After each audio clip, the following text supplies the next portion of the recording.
Generation Zero's final update.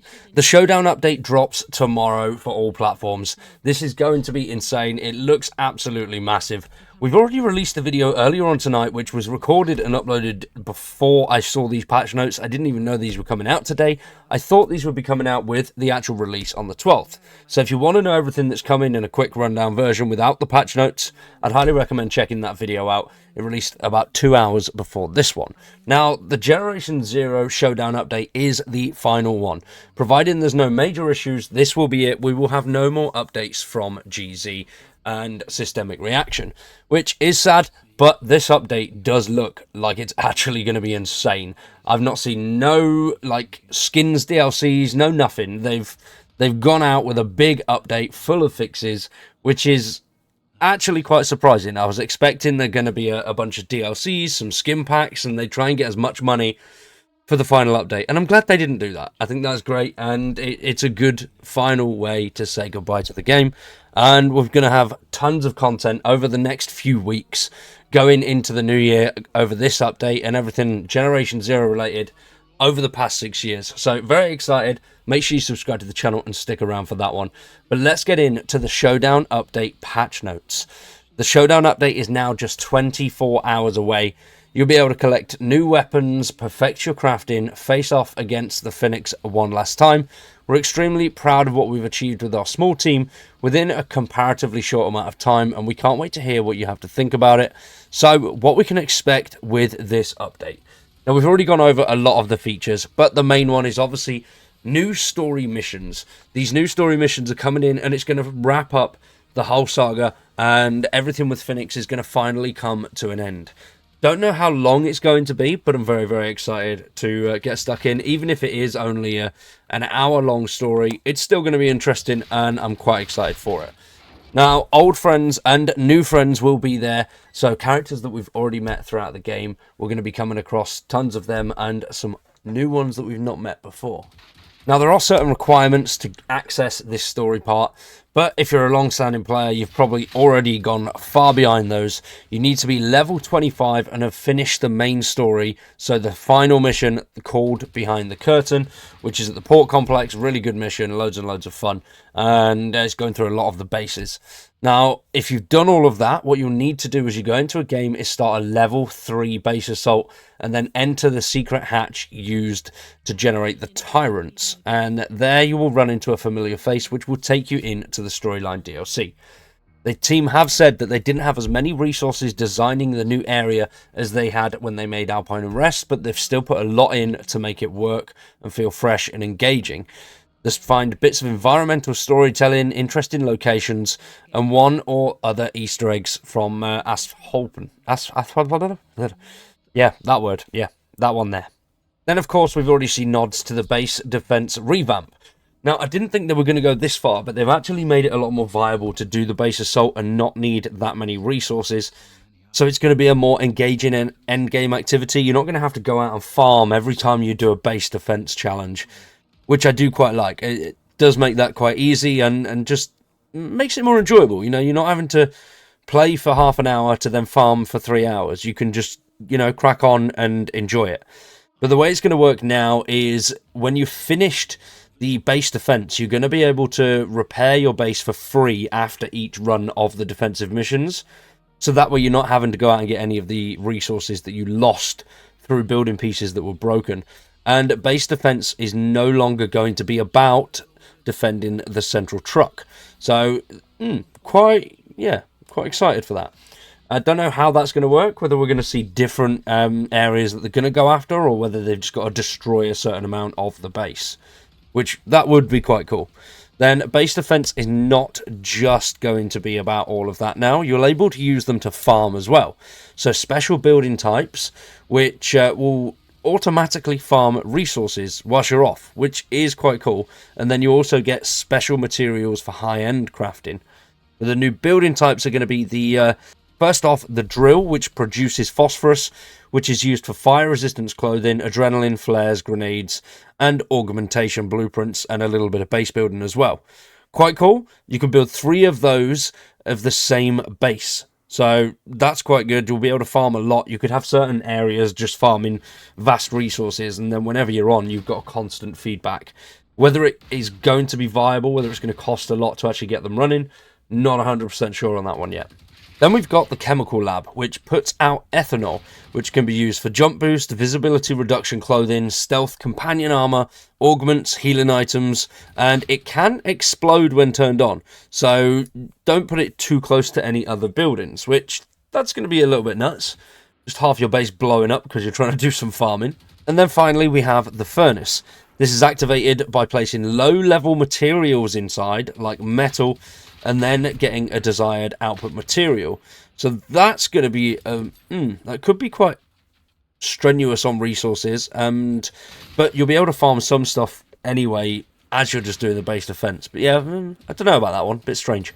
But yeah, this will heat up and produce aluminium, tungsten, and uranium, all the refined variants of that material. And then another thing with this is you'll have to manually vent it.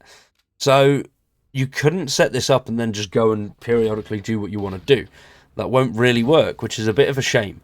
So it will heat up. What you'll need to do is go over to it and then destabilize it by exhausting any excess heat, or it won't output the material you want. So you could be wasting resources. This is more of a gamble, because if you get a bit too involved in a combat situation somewhere on the other side of the map, then you'll be a bit screwed.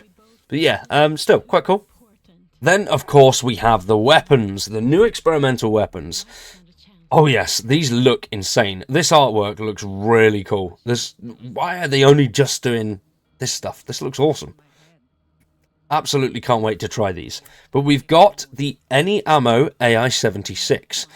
Not Any Ammo. They did say that's a lie, but it just doesn't sound as good. Almost Any Ammo AI-76. You won't be able to put buckshot, rockets, or arrows into it, but you can load it with 50 cal explosive, 4.4, 270, 5.56, 9mm, 7.62, and depending on which ammo you load in, the fire rate, recoil, damage, and magazine size is going to change. So you can have some pretty strange combinations with this. Quite excited to try all sorts of ammo with it. We're definitely going to have a massive rundown on the AI-76. That's going to be loads of fun. Then the Dragon's Breath, the shotgun. Any ammo you use with this, so buckshot, birdshot, slugs don't do anything anyway, so they've not applied it to those. It's now going to have a magnesium payload, and everything the pellets hit will burst into flames. So machines, not foliage or anything like that, which, being able to burn down the forests would have been fun. Then finally the Smart Gun HP5. Aim down the sights and you will lock on to specific parts of the machine.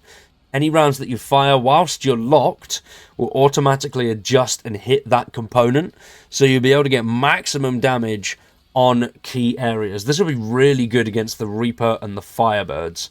You lock on to those major hit points straight in there and you'll take these down in almost no time. And then for some other little bits, we've got a skill point uncap. Now that's all done, you can unlock the full skill tree.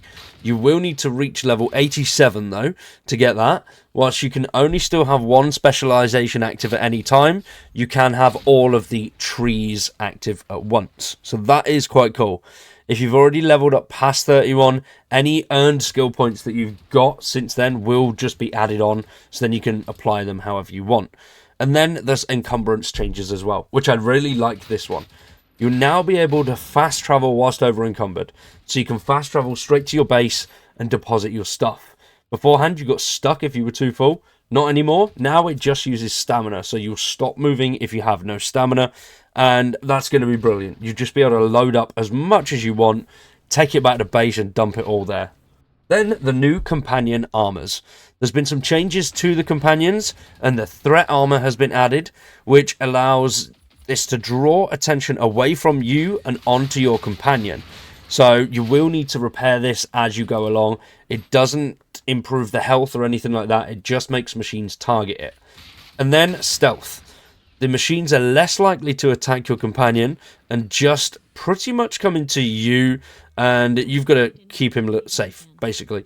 All the damage will be mitigated onto you, and then I suppose that could make him a little bit more viable in a gunfight. He'd last a little bit longer, wouldn't go down as easy. They've also added 40 new companion skills, which you can find around the revamped locations, and some dropped from machines and toolboxes. So pretty damn cool, and some of those things as well are going to be locked into rival loot pools. So if you're going after rivals, that's where you get your best chance of getting all the cosmetics for the actual companion itself. There's also been changes to in-game items, such as equipment and clothing crafting, as well as weapon augmentation. They've had changes to the cost to accommodate new materials and make the crafting more intuitive, which quite cool. I like that idea. The amount of materials that you're going to get as well from recycling, ammo, weapons, all of that, that's all been adjusted.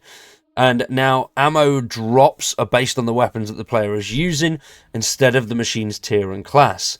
Based on the region the looted machine spawned in, there's also a multiplier that will apply to the amount of ammo that drops.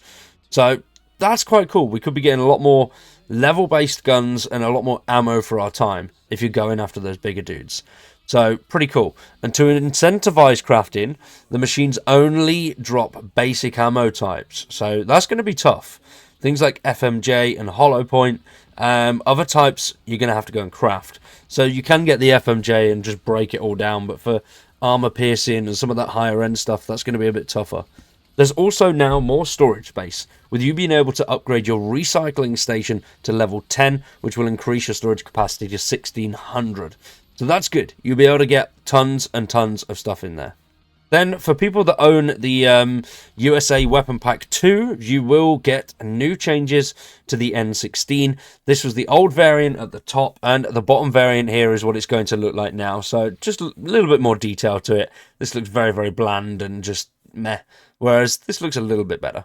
There's also new collectible player emotes, so when I've got all of those, we'll have a video out on them as well. Quite excited for that. That's pretty damn cool, especially with the people that are playing multiplayer.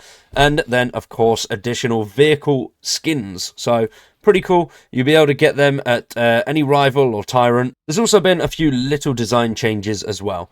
Firing sounds for the AG5, the Moller, the Clork, and Silence Com10 has been improved to make things sound better. The minigun has a wind-up sound, which, yeah, well, why not? And there's also a 5-crown version of the AI-76 that has been updated to make it look more in line with the progression of the first 4. Remote hacking now plays a little sound to indicate if it's successful. Texture has been improved, and players will now be able to respawn at field radios, which is something I really, really like. Then there's tons of bug fixes. Fixes to machines, missions, companions, challenges, UI, gameplay, sound, stability, and performance. So loads and loads of stuff in there. Absolutely awesome patch notes. And tomorrow we will have our first gameplay video of the Showdown update. If you're excited for the Showdown update, make sure you subscribe to the channel. We're trying to get to 20k before Christmas. So I've got 14 days to get 1,000 subscribers. Don't know if we'll be able to do it, but we're going to go for it. Fondle those buttons, I greatly appreciate it. Also, check out the other socials. We got TikTok, Twitter, all of that good stuff. It's all down below in the link tree. Check that out. Thanks for watching, and we'll see you tomorrow with some Showdown update gameplay.